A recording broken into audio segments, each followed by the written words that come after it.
प्यारे बच्चों, जो है जैसा कि हम लोग जो है इसके पहले सॉलिड की डिफिनीशन पढ़े, अब हम आज जो है सॉलिड के प्रकार पढ़ते हैं। जो सॉलिड आप लोगों ने देखा होगा, बहुत सारे एग्जाम्पल हैं सॉलिड के, जैसे रबड़ देखा होगा, मार्कर देखा होगा, डेस्क देखा होगा, बेंच देखा होगा, पंखा देखा होगा, टीवी देखा होगा, सब एग्जाम्पल किसके?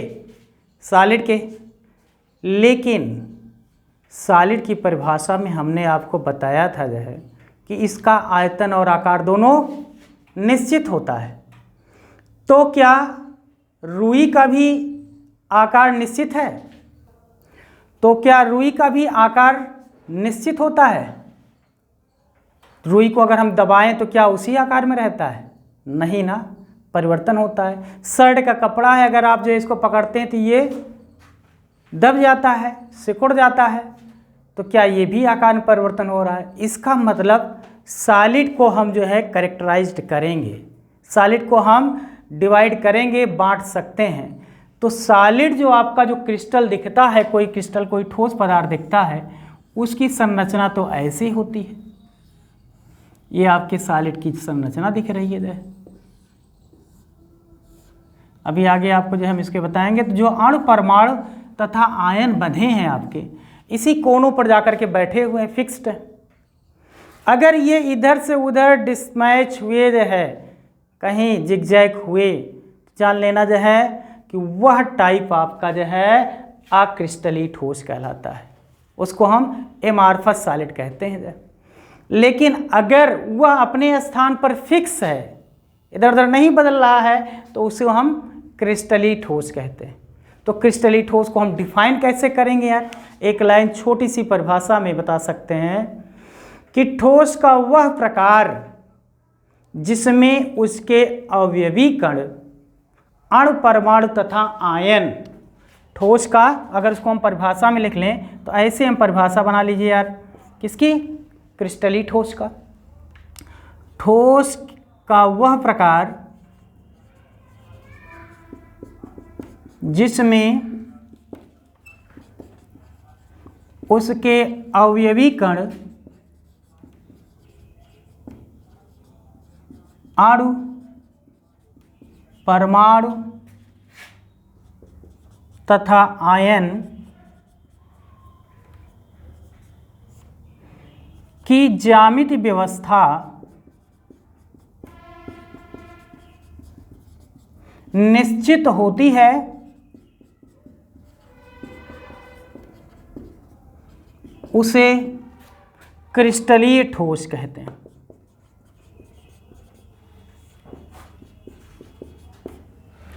मतलब इसके अणु परमाणु और आयन बिल्कुल फिक्स्ड हैं, इसीलिए इसकी ज्यामितीय व्यवस्था बिल्कुल क्या है? फिक्स है। मतलब अणु परमाणु इधर उधर जा ही नहीं सकते। तो इसका एग्जाम्पल क्या है? इसका एग्जाम्पल में जैसे हम लोग पढ़ सकते हैं क्या? सोडियम क्लोराइड, जिसको हम क्या कहते हैं? नमक कहते हैं यार। यस, यस फॉर जो है सल्फर होता है यार। और तीसरा चीनी है, चीनी को भी कुछ लोग सल्फर ही बोलते हैं जो है, जबकि चीनी का जो फार्मूला होता है वो C12H22O11 यही होता है यार आपका जो है। ये आपका सुक्रोज है जो है, और वही चीनी है। जब चीनी का मीठा क्रम हम आपको बताएंगे जो है, तो लता मंगेशकर का गला भी बताएंगे आपको कि चीनी का कैसे क्रम जो है, मीठे से छोटा आपका क्रम बनता है, सीरियलाइज कर देंगे जो है, आगे कक्षाओं में आप पढ़ेंगे जो है। तो ये चीनी हो गया। तीसरा एग्जाम्पल, नेक्स्ट एग्जाम्पल आपका बर्फ है, सिल्वर क्लोराइड है। सिल्वर आप जानवे करते हो जो है बहुत एकदम सॉलिड रहता है। चांदी आपका जो है, तो क्लोरीन इसमें मिला हुआ, तो AgCl हो गया इसका एग्जाम्पल। तो ये इसके एग्जाम्पल हो गए क्रिस्टलीय ठोस के जो है। अब क्रिस्टलीय ठोस के अगर हम लोग जो है लक्षण पढ़ लें जो है, तो पहले उसी को हम डिफाइन कर लेते हैं कि लक्षण इसके क्या क्या हो सकते हैं जो है क्रिस्टलीय ठोस के। क्रिस्टलीय ठोस का जो पहला कैरेक्टर होगा जो है, इसकी निश्चित ज्यामितीय आकृति होती है। पहला कैरेक्टर नंबर 1 आप लोग लिखते चलिएगा, मैं ऐसे बोल रहा हूँ जो है कि क्रिस्टलीय ठोस की ज्यामितीय आकृति क्या होगी? निश्चित होती है जो है। दूसरा पॉइंट नंबर 2, क्रिस्टलीय ठोस में लघु परासी व्यवस्था पाई जाती है। मतलब उसके जो बांड होते हैं, जो अणु परमाणु तथा आयन है, वो दूरियां उसके बीच की बहुत ही कम होती हैं। इसलिए उसको हम लघु परासी व्यवस्था कहते हैं जो है। तो क्रिस्टलीय ठोस में कौन सी व्यवस्था पाई जाती है? लघु परासी व्यवस्था पाई जाती है। तीसरा एग्जाम्पल सॉरी इसका करेक्टर कि इसका गलनांक वह निश्चित होता है, और इसी प्रकार से आप जान लीजिएगा कि अक्रिस्टलीय ठोस में भी गलनांक निश्चित होता है, वहाँ कंफ्यूज मत होइएगा जो है। और तीसरा जो चौथा करेक्टर है इसका कि इसको जो है क्रिस्टलीय ठोस को ही हम जो है वास्तविक ठोस भी कहते हैं जो। और लास्ट जो है इसकी जो दिशा होती है वो समदैशिक होती है, समदैशिक होती है इसकी दिशा यार।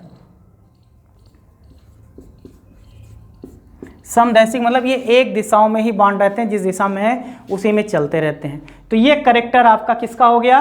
क्रिस्टलीय ठोस का हो गया। इसी प्रकार से हम इसको डिफाइन करेंगे। दूसरा क्या इसका पार्ट है? अक्रिस्टलीय ठोस।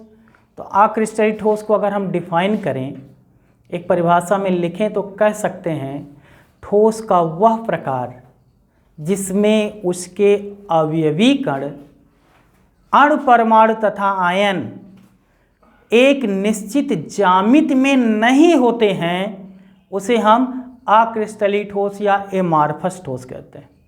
जैसे केवल यहाँ पे आपने क्रिस्टलीय ठोस की परिभाषा मैंने लिखाया अभी कि ठोस का वह प्रकार जिसमें उसके अवयवी कण, अणु, परमाणु तथा आयन की ज्यामिति व्यवस्था निश्चित होती है।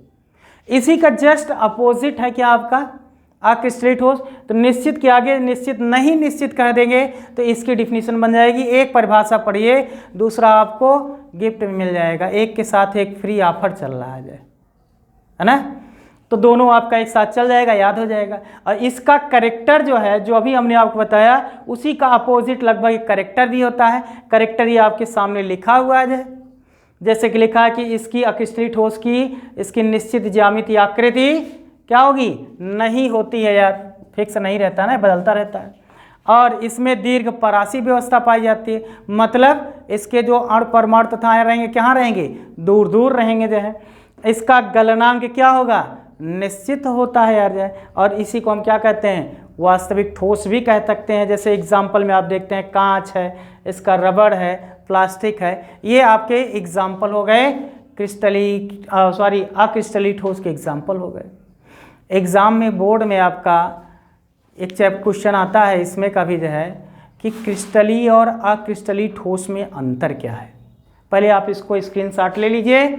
और क्रिस्टलीय और अक्रिस्टलीय ठोस में डिफरेंट जो है वो आप बहुत आसानी से जो मैंने आपको पढ़ाया उसी से कर सकते हैं। कि ये लिखा है, जैसे अक्रिस्टलीय ठोस लिखा है, इधर क्रिस्टलीय ठोस लिखा है, इसी का अपोजिट कर देना, बीच में मार्जिन लाइन खींच दीजिए, अंतर अपने आप याद हो गया यार। एक के साथ एक फ्री मिलता चला जाएगा। रेगुलरिटी बनाए रखें आप लोग जो है, पंचुअलिटी बने रहें जो है। स्क्रीनशॉट ले लीजिए इसका जो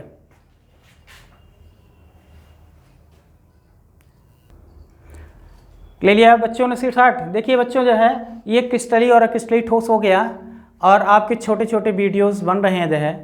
आगे आपको हम लोग जो है यूनिट सेल पढ़ाएंगे जो है। अगले लेक्चर में हमारा यूनिट सेल रहेगा। यूनिट सेल कितने टाइप होते हैं वो पढ़ेंगे हम लोग जो है। और फिर अगले कक्षाओं में आपके साथ मिलते हैं। आप लोग जो है लाइक, सब्सक्राइब और बेल आइकन का बटन दबाते रहिए जो है। थैंक यू, धन्यवाद।